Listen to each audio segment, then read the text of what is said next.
The wind howled through the steel canyons of downtown Chicago, sharp and biting like it had teeth. Snow fell in thick, wet clumps sticking to windows, sidewalks, and the shoulders of anyone foolish enough to be out past 10 at night. Most people had long since retreated indoors, into warm apartments, cozy bars, or the hushed luxury of hotel lobbies. But not everyone. Daniel Hartwell stood under the awning of his company's headquarters, collar turned up against the cold, waiting for his driver to pull around. He'd just wrapped up a grueling board meeting that ran 3 hours over schedule, and all he wanted was to get home, pour a glass of something strong, and forget about quarterly projections for a few hours. At 42, he'd built an empire from nothing, a tech company that now powered half the city's smart infrastructure. But tonight, he felt less like a CEO and more like a man running on fumes. His black overcoat was expensive, tailored to perfection, but even that couldn't fully shield him from the icy fingers of the December wind. He checked his watch again. Where was Raj? He texted twice, no reply.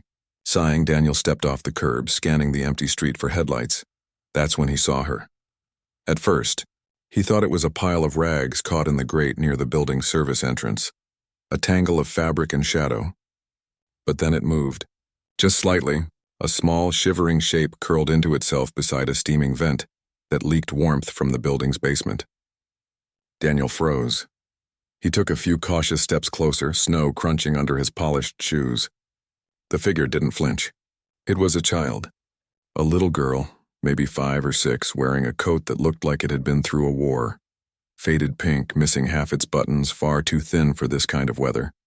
Her boots were cracked, her socks damp. She clutched a stuffed rabbit with one ear chewed off, its fur matted with grime. Her face was pale, almost gray, and her lips had a bluish tint. Her eyes, wide, dark, and glassy, stared up at him without fear, without hope, just exhaustion. Like she'd been waiting for someone who never came. Daniel's chest tightened. He'd seen poverty before, of course. He'd grown up in a working-class neighborhood himself. But this felt different. This wasn't just hardship. This was abandonment. This was a child left to freeze on a sidewalk while the city slept. "Hey," he said softly, crouching down so he wasn't towering over her. "Are you okay?" She didn't answer right away, just blinked slowly as if waking from a dream. Then in a voice so quiet it was almost lost in the wind, she whispered, "She's alone in the cold, Daddy." The words hit him like a punch to the gut. He didn't have a daughter. He'd never been married. Well, he'd been married once, but that was years ago, and it ended in a hospital room with beeping machines and quiet sobs. His wife had been gone for 7 years now. No children.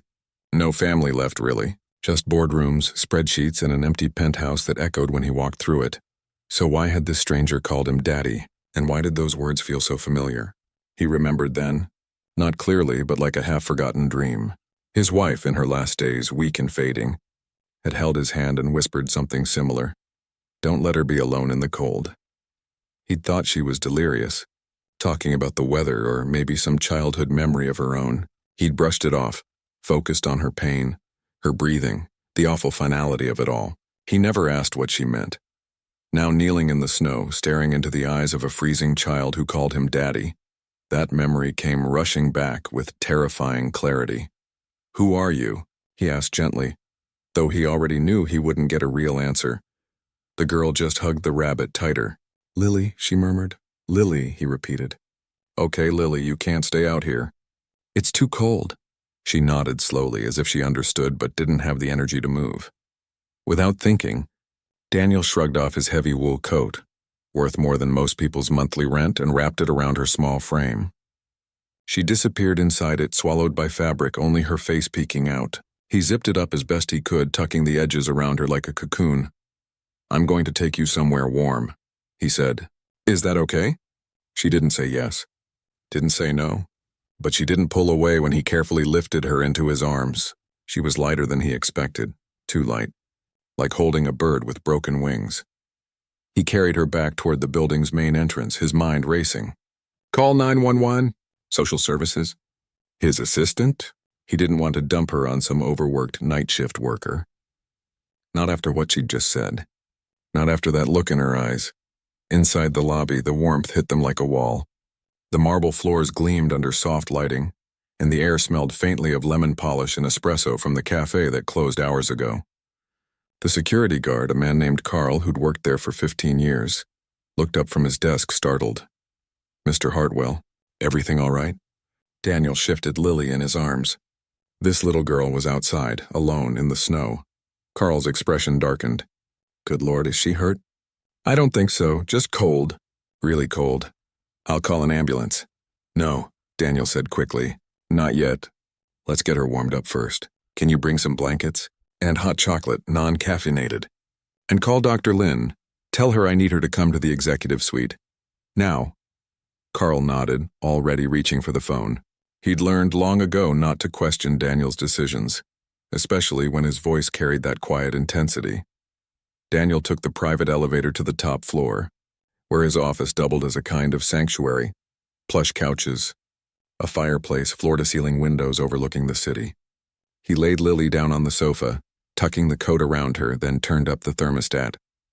Within minutes, Carl arrived with thick fleece blankets and a steaming mug of warm milk with honey. No chocolate, just in case she had allergies. Lily sipped it slowly, her hands trembling around the mug. Her color was already improving, a faint pink returning to her cheeks. She watched Daniel with those big, quiet eyes as if trying to figure out if he was real. "Do you know where your mom is?" he asked, sitting in a chair nearby, careful not to crowd her. Lily shook her head. "Aunt Mara said she'd be back." "When was that?" "Yesterday morning." Daniel's stomach dropped. She'd been out there for over 24 hours. "Do you have a home? An address?" She shrugged. "We moved a lot." He didn't press. He could see the fear flickering beneath her calm. Fear of getting in trouble, fear of being sent away, fear of the unknown. He remembered that feeling. He'd been 8 when his own father walked out, leaving him and his mom with nothing but overdue bills and silence. He knew what it was like to feel invisible. Dr. Lynn arrived 20 minutes later, sharp, efficient, and used to Daniel's late-night emergencies. She examined Lily gently, checking her pulse, her temperature, her pupils. "She's hypothermic, but not critically," she said in her calm, no-nonsense tone. "Malnourished, definitely. Dehydrated. But she'll be okay with rest, fluids, and food. I'd still recommend a hospital visit for a full checkup." Daniel nodded. "Arrange it. Private room, discreet." Dr. Lynn gave him a knowing look. "You're not calling child services yet?" "I will," he said. "But not until I understand what happened." She didn't argue. She'd seen enough of Daniel's past, the grief, the loneliness to understand why this moment mattered. While Dr. Lynn made calls, Daniel sat beside Lily again. She'd finished the milk and was now curled up under the blankets, the stuffed rabbit tucked under her chin. Her eyelids fluttered, heavy with exhaustion. "You can sleep," he said softly. "You're safe now." She looked at him one last time before drifting off. "You smell like her," she whispered. "Like who?" "Mommy." And just like that, the room seemed to tilt. He didn't know what to say. He didn't know if she was confused, if she'd mistaken him for someone else, or if, impossibly, there was some truth in her words that he'd spent 7 years not seeing. He stayed there, watching her sleep, his mind spinning through memories he'd locked away. His wife's laughter, her hands sketching designs in the margins of his business plans, the way she'd cried when they found out she was pregnant, and then cried again when the doctor said the cancer had spread too far. They'd lost the baby, the doctors had told him. A stillbirth. He'd buried his wife and his child in the same week, 2 graves side by side under an oak tree. But what if? No, that was impossible, wasn't it? Yet here was a girl with his wife's eyes, whispering words only she would know, appearing on the coldest night of the year like a ghost from his past. When the private ambulance arrived, Daniel rode with Lily, holding her small hand the entire way. At the hospital, he refused to leave her side, even when nurses asked for paperwork. He called his lawyer, his head of security, and his personal assistant, giving quiet, precise instructions. Find everything you can about a woman named Mara. Find out where she lives. Find out if she has a niece or daughter named Lily. And do it quietly. As dawn broke over the city, painting the sky in soft pinks and grays, Daniel sat in a hospital chair beside Lily's bed. She was sleeping peacefully now, warmed, fed, safe. Outside, the snow had stopped falling. The world felt still. He reached into his pocket and pulled out his phone. With trembling fingers, he opened an old photo album. digital but untouched for years. There it was, his wife smiling, one hand resting on her swollen belly, the other holding a sketch of a nursery. She'd named the baby before she even knew the gender. Lily, she'd said, because it's simple and strong, and it blooms. Even in winter, he stared at the screen, then at the sleeping child in the bed. A cold dread mixed with something else, something fragile and terrifyingly bright, began to grow in his chest. He didn't know what came next. But one thing was certain, he wasn't letting her go back into the cold. Not ever again. The hospital room was quiet except for the soft beep of the heart monitor and the hum of the heater in the corner. Morning light filtered through the blinds, casting thin stripes across the white sheets. Lily slept deeply now, her breathing slow and even, her small fingers curled around the edge of the blanket. She looked peaceful, something Daniel hadn't seen on her face the night before he hadn't slept. Not really. He'd dozed off once or twice in the stiff chair beside her bed, but every time his eyes closed, he heard those words again. She's alone in the cold, Daddy. And then, even more unsettling, you smell like her. He kept glancing at her, really looking. The shape of her eyebrows, the way her nose tilted slightly to the left, the quiet way she sighed in her sleep. It was like staring into a mirror from another life, one he thought had ended years ago. By mid-morning, a social worker arrived, kind-faced, professional, clipboard in hand. She introduced herself as Ms. Rivera and explained the protocol. They'd need to contact next of kin, verify guardianship, and begin the process of placing Lily in temporary foster care until her situation was sorted. Daniel listened politely, but when she mentioned foster care, something in him tightened. I'd like to be involved, he said, voice calm but firm. She was found outside my building. I brought her in. I want to make sure she's safe. Ms. Rivera nodded. Of course, Mr. Hartwell. Your concern is appreciated. But unless you're family, the state will need to take custody. I might be family, he said quietly. She paused, pen hovering over her notes. I'm sorry? He didn't answer right away. He wasn't ready to say it out loud, not yet. Not without proof. So he changed the subject. Do you have any information on who she's been living with? According to what she told the nurse, her aunt, Mara, was supposed to pick her up from a shelter 2 days ago. She never came back. A shelter? Daniel's stomach dropped. Which one? Ms. Rivera gave him the name. A small, underfunded facility on the south side. He knew it by reputation. Overcrowded, understaffed. The kind of place people fell through the cracks. After she left, Daniel stepped into the hallway and called his head of security, a retired detective named Vince who'd been with the company for over a decade. Vince didn't ask questions. He just listened, then said, I'll get someone over to that shelter first thing, and I'll run everything we have on Mara. Find out if she's related to my wife, Daniel added, voice low. Elena's sister. There was a long pause on the other end. You think? I don't know what to think, Daniel admitted. But Lily said things only Elena would have known. Vince didn't say impossible, he just said, I'll start digging. Back in the room, Lily was stirring. Her eyes fluttered open, and for a second she looked confused, like she'd forgotten where she was. Then she saw Daniel, and some of the tension left her shoulders. Hi, she whispered. Hi, he said, sitting on the edge of the bed. How do you feel? Warm, he smiled faintly. Good. That's the goal. A nurse came in with breakfast, scrambled eggs, toast, apple slices. Lily ate slowly, carefully, as if she wasn't used to having enough. Daniel watched her, heart aching. He remembered Elena talking about how she wanted to teach their child to bake cookies, to plant flowers, to read under a tree in summer. She'd had a whole life mapped out in her head, and then it was gone. Do you remember your mommy? He asked gently, not sure if he should, but needing to know. Lily nodded, eyes on her plate. She had soft hands, and she sang to me. What did she sing? Lily hummed a few notes, just a simple, lilting tune. Daniel froze. It was the same lullaby Elena used to hum when she was stressed, when she couldn't sleep, when she was trying to calm herself down during chemo. He'd recorded it once on his phone, just to remember her voice. He still listened to it sometimes, late at night. He didn't say anything, just reached out and gently brushed a strand of hair from her forehead. She didn't pull away. Later that afternoon, Vince called back. "I found Mara," he said. "She's in a recovery program downtown. Clean for 6 months, but she relapsed last week. Got kicked out of her apartment. The shelter confirmed she brought Lily there 10 days ago, saying she needed a few days to sort things out. She never came back." "Is she Elena's sister?" "Yeah, full sister. Different last name. She changed it after their parents died, but same blood. I pulled old hospital records, too. Elena was admitted for emergency C-section 7 years ago, 2 weeks before she passed. Baby girl, born alive, Daniel's breath caught." "Alive?" "Yeah, healthy, actually. 5 pounds 8 ounces. They kept her in NICU for observation, but she was fine. Discharged 3 days later. To Mara." "Why didn't I know?" Daniel whispered. "Because Elena signed a private guardianship agreement. Said you were too devastated to handle it.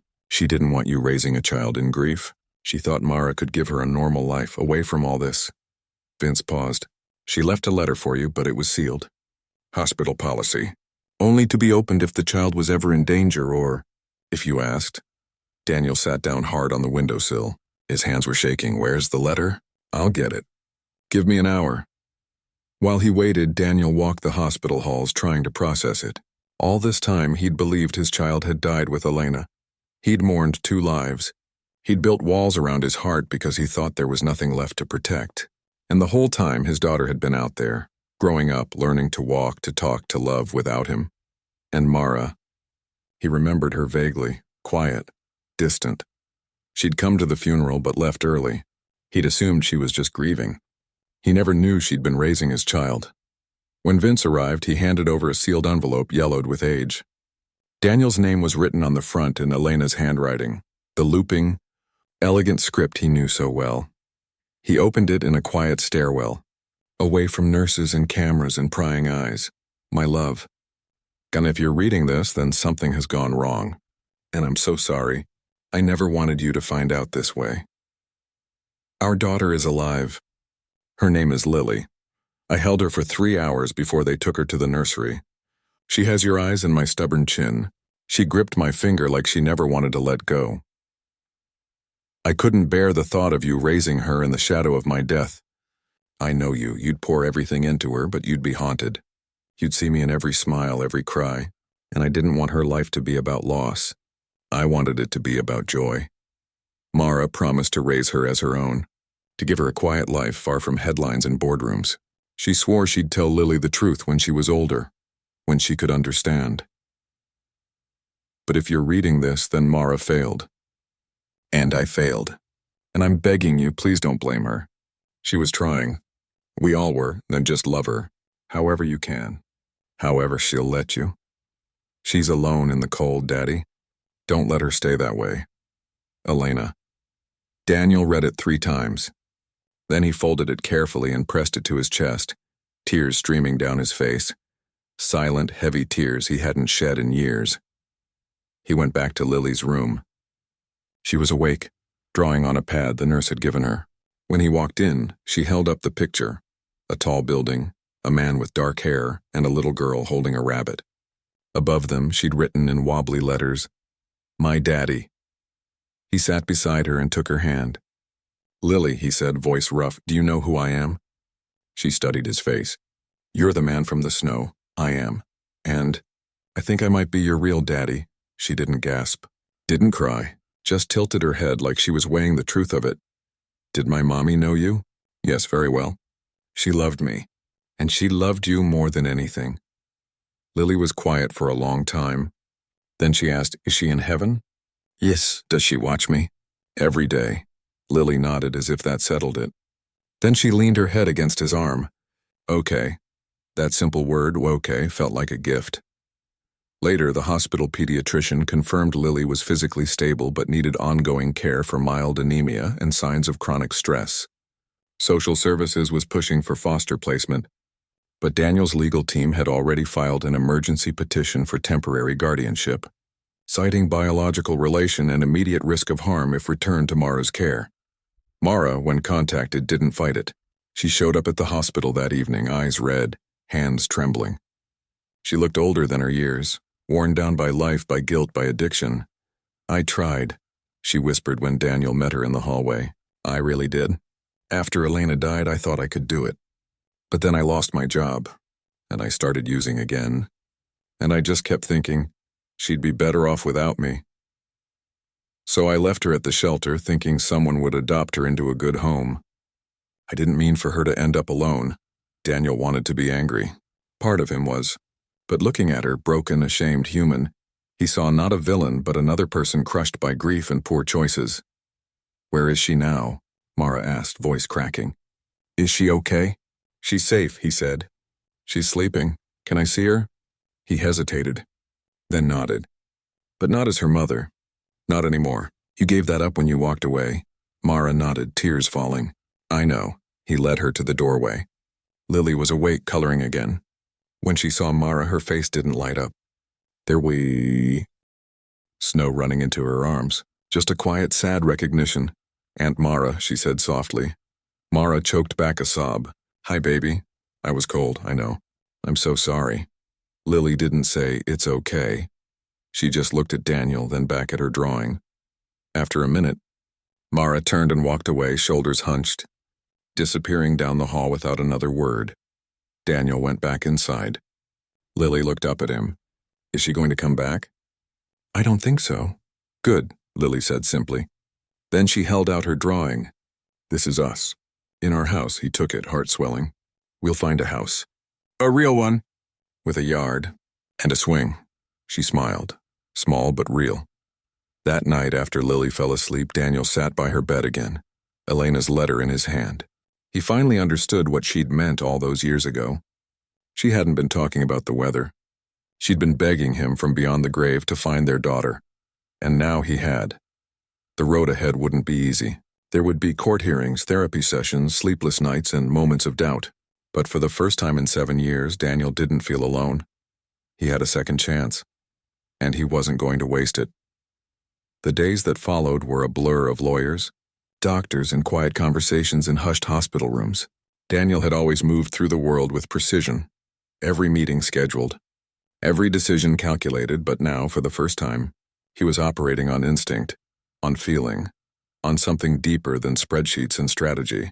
He canceled all non-essential meetings, handed over daily operations to his second-in-command, told his board without apology that family came first, something he hadn't believed himself until now. Lily stayed in the hospital for 3 more nights. Not because she was sick, but because Daniel insisted. He wanted her fully checked, fully safe before stepping into whatever came next. And he wanted time. Time to sit with her, to talk, to simply be near her while she slept. He learned her rhythms, how she stirred at 6:15 a.m., how she liked her toast cut into triangles, how she always tucked the rabbit under her pillow before closing her eyes. On the 4th morning, they were cleared to leave. Not to a foster home. Not to a shelter. But to a small, quiet apartment Daniel had leased overnight in a tree-lined neighborhood, far from downtown glass and noise. He'd chosen it carefully. 2 bedrooms, a backyard with a swing set already installed, a kitchen with sunlight in the morning. No penthouse views, no marble floors, just warmth, just peace. The drive there was silent at first. Lily stared out the window, watching the city shrink behind them, her fingers tracing the fogged-up glass. Daniel kept glancing at her in the rearview mirror, half expecting her to ask where they were going or if this was real, or if she'd wake up back in the cold, but she didn't. She just watched the world go by, as if memorizing it.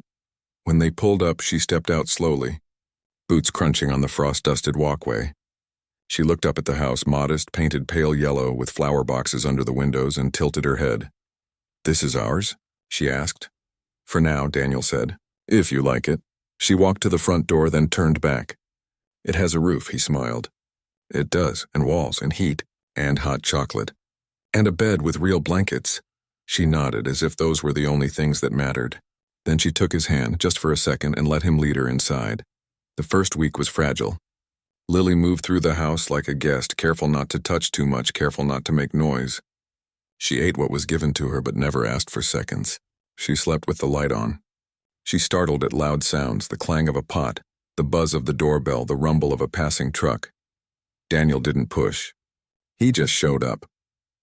Every morning he made breakfast, even if it was just scrambled eggs and toast, and sat with her while she ate. Every evening he read aloud from a book of fairy tales, letting his voice fill the quiet. He left her space, but he never left her alone. One night, about a week in, she stood in the doorway of his bedroom, rabbit in hand, eyes wide. "Can I sleep in here?" she whispered. He didn't hesitate. "Of course." He moved a small mattress to the floor beside his bed. She climbed in without a word, clutching the rabbit like a lifeline. For the first time since he'd found her, she slept through the night without stirring. The next morning, over breakfast, she said, "You don't snore." He laughed. "Is that a good thing?" She nodded seriously. Aunt Mara snored like a bear. He didn't ask about Mara. Not yet. He knew the memories were still raw, tangled with shame and confusion. Instead, he said, "I used to talk in my sleep. My wife, your mom, said I argued with invisible people." Lily's spoon paused halfway to her mouth. "She told you that?" "Yeah," she'd laugh and say, "Who are you yelling at now?" Lily smiled, a real soft smile that reached her eyes.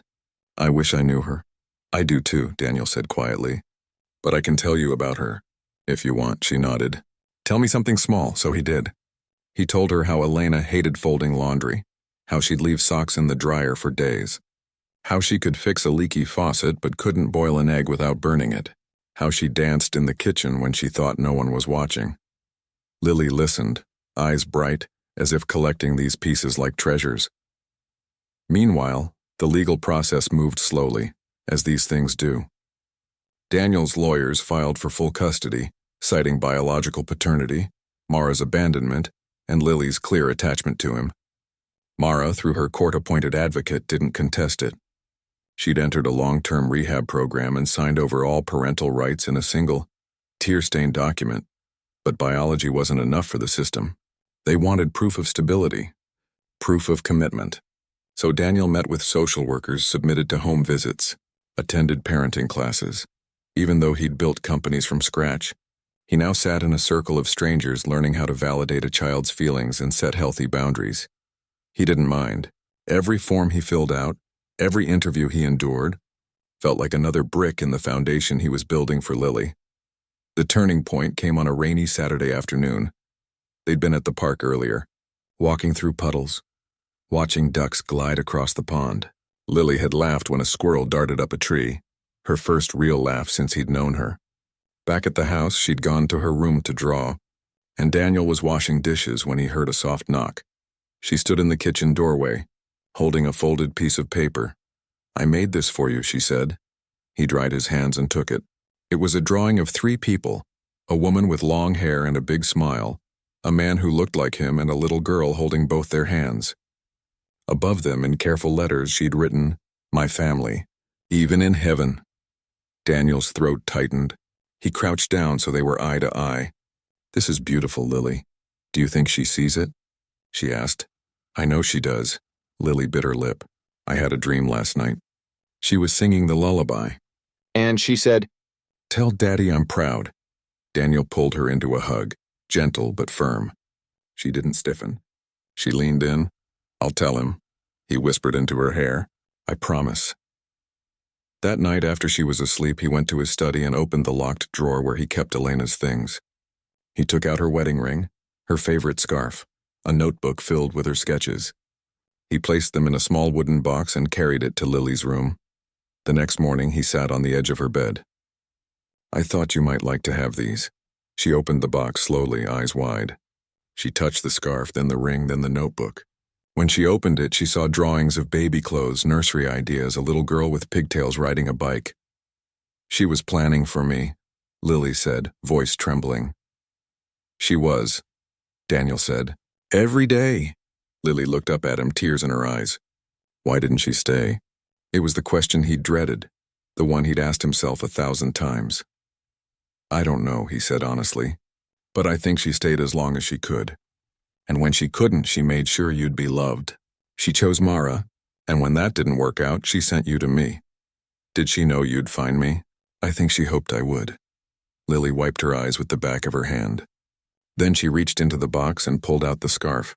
She wrapped it around her neck even though it was too big, too long. It smelled faintly of lavender, Elena's favorite. "I feel her," she said softly. Daniel nodded. "Me too." From that day on, something shifted. Lily stopped tiptoeing through the house. She started asking for seconds at dinner. She left her shoes by the door instead of neatly lining them up.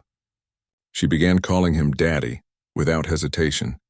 Not in a dreamy, confused way, but with certainty, with trust. One evening, as they sat on the porch watching fireflies blink in the dusk, she said, "I used to think I wasn't supposed to be here." Daniel's heart ached. Why? Because everyone left. First Mommy, then Aunt Mara. I thought maybe I was bad. He turned to her, cupping her small face in his hands. "You are not bad, Lily. You are loved. You always were. You just had to wait for the right person to find you." She leaned her head on his shoulder. "I'm glad it was you." He kissed the top of her head. "Me too, sweetheart." "Me too." The court hearing came 2 months later. It was brief, almost routine. The judge reviewed the DNA results, the affidavits, the home study reports. Mara's lawyer confirmed her voluntary relinquishment.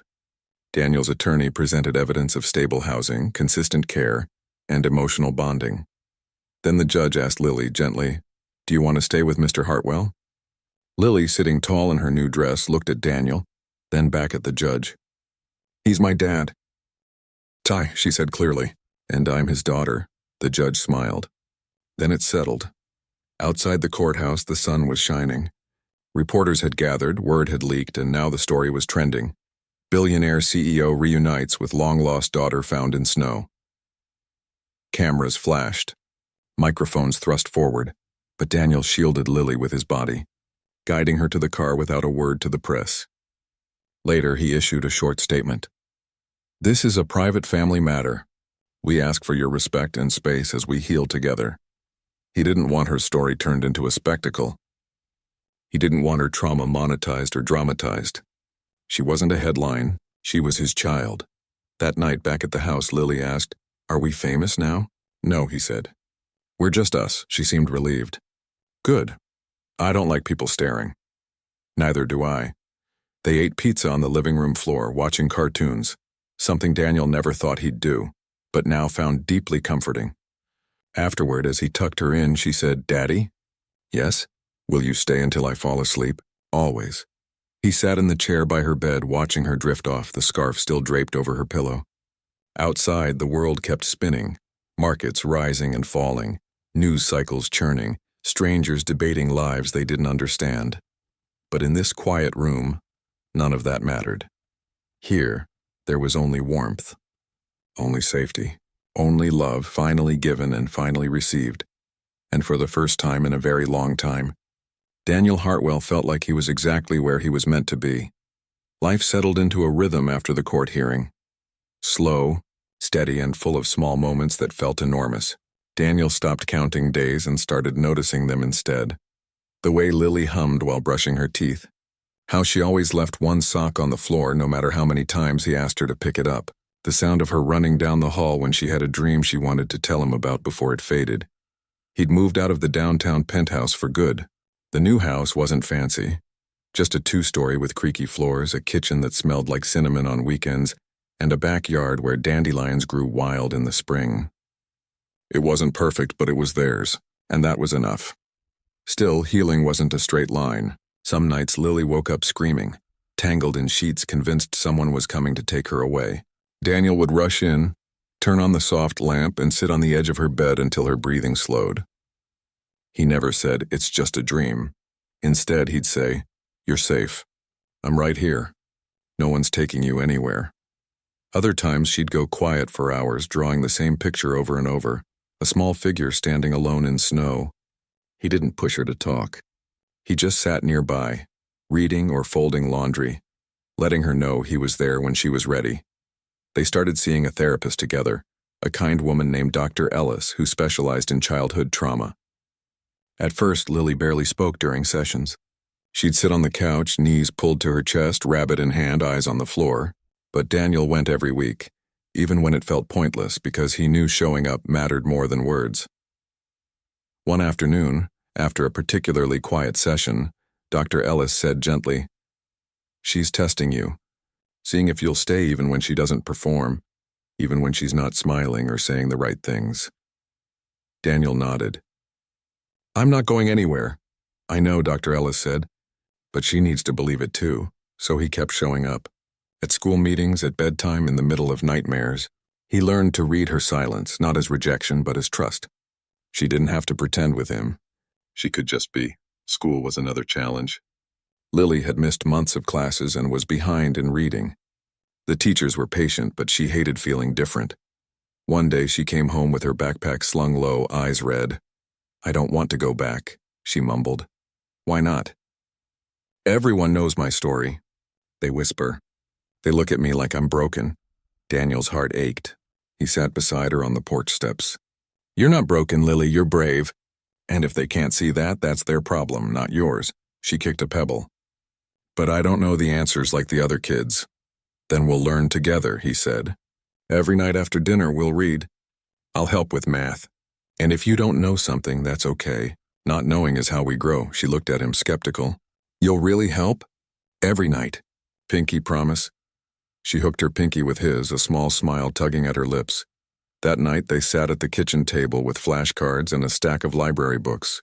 Daniel, who once negotiated billion-dollar deals, now sounded out words like butterfly and adventure with the same focus.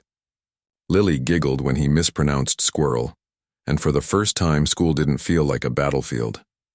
As weeks turned into months, little victories piled up. She raised her hand in class. She made a friend, a quiet boy who also liked drawing animals. She brought home a painting of the two of them under a tree, labeled "Me and Daddy, Best Team." Daniel hung it on the fridge, right next to her grocery list: milk, eggs, chocolate chips, please. He also started changing how he worked. He stepped down as CEO, staying on as chairman but handing daily operations to his longtime COO. He didn't need the corner office anymore. What he needed was to be home by 5, to hear about her day, to help with homework, to sit on the porch swing and watch the stars come out. His team understood. Some even admitted they'd been waiting for him to slow down. "You've been running on empty for years," one said. Now he wasn't empty. He was full of worry, yes, but also of joy, of purpose, of love that didn't need to be earned. One Saturday morning they went to the farmer's market. Lily loved the stalls, the bright berries, the fresh bread, the old man who played guitar by the fountain. As they walked hand in hand, she tugged his sleeve. "Daddy, can we get flowers?" "For who?" "For Mommy," his breath caught. "Of course." They picked white lilies, her namesake, and a sprig of lavender just like Elena used to keep on her dresser. That afternoon they drove to the cemetery. It was a quiet place, shaded by oaks, birds singing in the branches. Daniel hadn't been back since the funeral. He'd avoided it, afraid the grief would swallow him whole. But today, with Lily beside him, it felt different. They knelt at the 2 graves, Elena's and the tiny one beside it, marked only with a name and dates: baby girl Hartwell. Lily placed the flowers gently on Elena's stone. Then she looked at the smaller grave and frowned. "This one's wrong," she said. Daniel's heart pounded. "What do you mean?" "It says baby girl, but I'm not a baby anymore. And I'm not gone." He stared at her, stunned. "You're right." She turned to him, eyes serious. "Can we fix it?" He didn't answer right away. He pulled out his phone and called the cemetery office. Within an hour, he'd arranged to have the marker updated. Not erased, but added to. Lily Hartwell, beloved daughter. She bloomed in winter. Lily watched him make the call, then took his hand. "She'll like that." "I think so too." On the drive home, she was quiet. Then she said, "Do you think she knew I'd find you?" "I think she hoped," he said. "But I think she also knew you'd be strong enough to survive until then." Lily nodded, looking out the window. "I'm glad I didn't give up." "You never did," he said softly. "Not even when you were alone in the cold." That night, after she was in bed, Daniel went to his study and opened his laptop. For months, he'd been thinking about using his resources for something that mattered, not just profit, but people. He'd seen how broken the foster system was, how kids like Lily slipped through the cracks because no one was watching closely enough. He started drafting plans for a foundation, not flashy, not for headlines, but practical. Safe housing for kids in transition, mental health support for foster families, legal aid for biological parents trying to reunite, training for social workers, real on-the-ground help. He called it the Lily Project. When he told her about it a few days later, she beamed. "Like me?" "Exactly like you," he said. "Because of you," she hugged him tight. "Can I help?" "Of course. You'll be the official flower picker." She laughed. the bright, clear laugh that now filled their house like music. As summer turned to fall, their bond deepened in ways neither could have predicted. They built a birdhouse together. It leaned slightly, but the sparrows didn't mind. They baked cookies that burned twice before they got it right. They planted tulip bulbs in the backyard, promising to watch them bloom in spring. One evening, as they sat on the porch wrapped in blankets, Lily said, "Do you ever miss the old you? The one who lived in the tall building?" Daniel thought about it. "I miss the feeling of being in control, but I don't miss being alone." "I was alone too," she said quietly. "Even when Aunt Mara was there, I felt invisible." "You're not invisible now," he said, squeezing her hand. "You're the most seen person in my world." She leaned her head on his shoulder. "Good, because I see you too, Daddy." And in that moment he believed her. He'd spent years building a legacy in code and contracts and stock prices and press releases. But now he understood. The only legacy that mattered was the one written in bedtime stories, in scraped knees kissed better, in the quiet certainty that someone would always come when you called. The nightmares didn't stop overnight. The trust didn't form in a day, but every morning they woke up and chose each other again, and that was enough. One rainy afternoon, Lily brought him a new drawing. It how'd the three of them, Elena, Daniel, and her, standing under a big tree holding hands.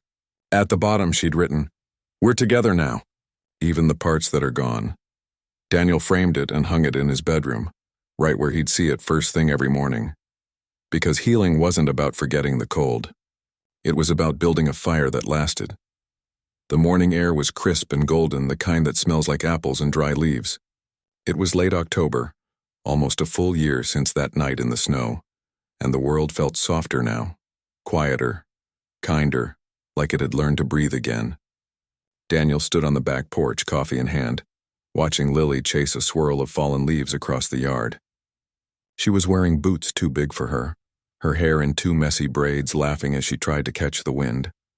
She wasn't the same girl he'd found huddled by the steam vent, not in the way she moved, lighter, freer, or in the way she spoke, with a voice that no longer whispered but sang when she thought no one was listening.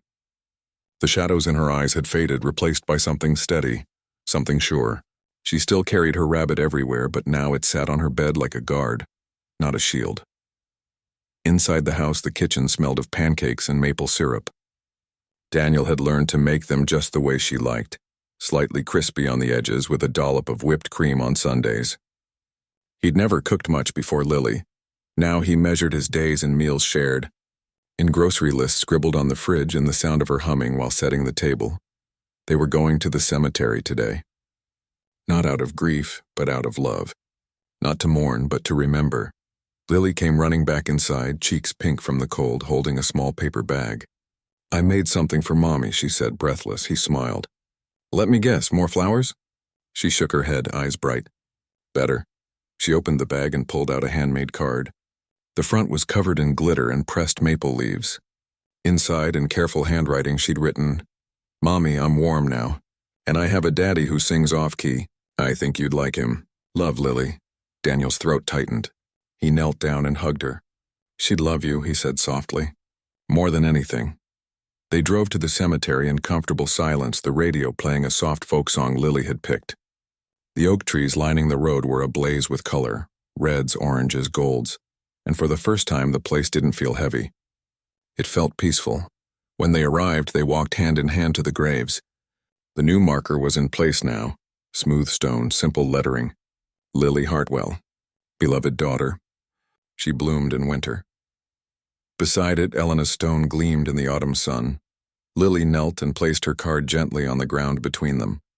Then she sat back on her heels, quiet for a long moment. "I told her about school," she said finally, "and about the birdhouse, and how you burned the cookies last week." Daniel chuckled. "I did not burn them. I caramelized them," she grinned. "She laughed in my dream last night. Said you always tried too hard." He looked at her, surprised. "She said that?" Lily nodded. "She said you were nervous because you wanted to be perfect for me. But I don't need perfect. I just need you." Tears pricked his eyes. He reached for her hand. "I'm glad she told you that." They stayed a while, talking, not just to the stones, but to each other. Lily told stories about her week, how she'd read a whole chapter book by herself, how her friend drew her a picture of a dragon, how she'd helped a new kid at school who looked lost. Daniel listened, heart swelling with pride. On the drive home, Lily asked, "Do you think she's proud of us?" "I know she is," he said. "But more importantly, I'm proud of you." She beamed. Back at the house, a package waited on the porch. It was from the city's Child Services Department.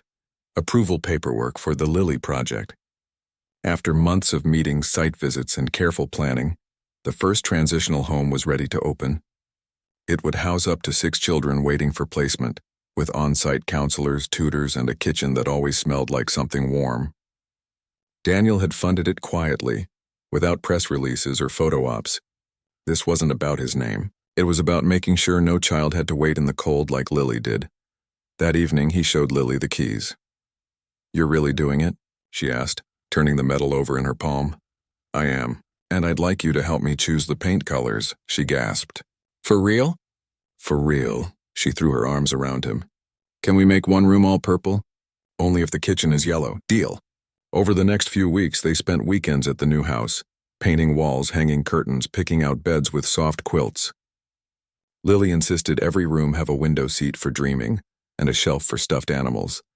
She even helped interview the house manager, a kind woman who'd once been in foster care herself. At the opening ceremony, Daniel gave a short speech. No grand promises, no dramatic tales. Just this: every child deserves to be seen, to be safe, to know they matter. This house is a start, not an end. Afterward, a little boy, maybe 7, eyes wide with uncertainty, stood near the door clutching a plastic bag of belongings. Lily walked over without hesitation. "Hi," she said. "I'm Lily. Want to see the purple room?" The boy nodded shyly. She took his hand and led him inside. Daniel watched from the porch, heart full. Life wasn't perfect. There were still hard days. Days when Lily woke up sad for no reason. Days when Daniel second-guessed every decision. Days when the weight of the past pressed in like fog. But they faced them together.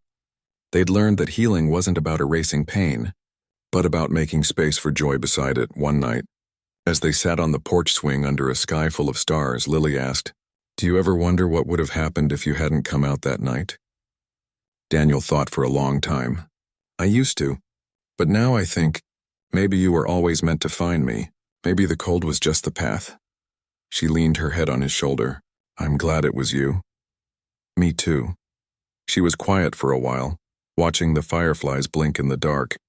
Then she said, "I used to think love was something you had to earn. Like if you were quiet enough, good enough, small enough, someone might keep you." He wrapped an arm around her. "And now I know love is just showing up. Even when it's hard, even when you're scared." He kissed the top of her head. "You're wise beyond your years, you know that?" She laughed. Says the man who cried during Toy Story 3. Oh, hey, that movie is a masterpiece. They sat in comfortable silence, the kind that only comes when you're truly home. A few weeks later, on a bright November morning, Lily brought home her first report card. Straight A's in reading and art, B's in math and science. She'd written a story for class titled, "My Family 3 Hearts, One Home."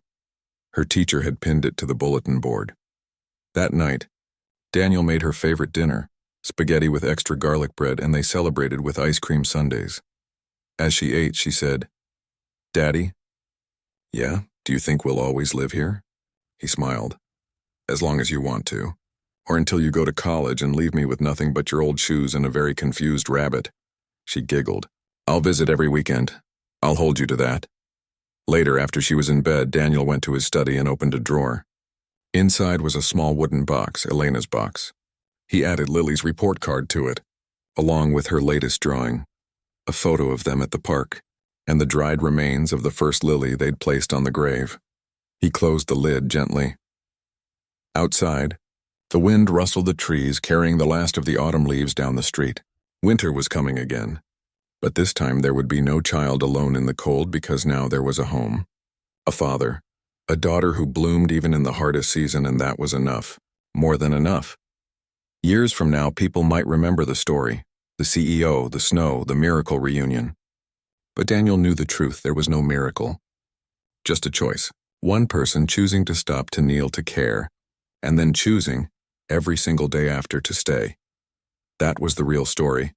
and it was still being written.